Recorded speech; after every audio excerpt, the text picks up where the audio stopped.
भारताचे एक सार्वभौम समाजवादी धर्मनिरपेक्ष लोकशाही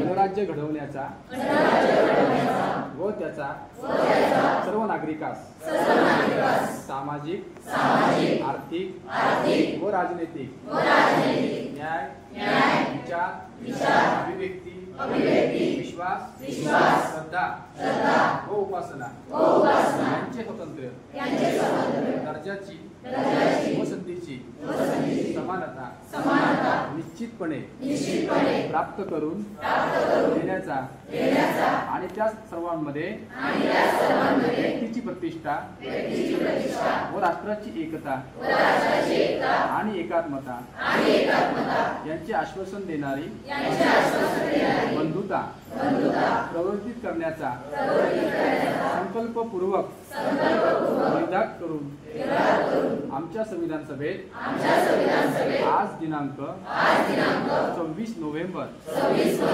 1949 रोजी याद्वारे हे संविधान अंगीकृत आणि अधिनियमित करून स्वप्रत अर्पण करीत आहोत.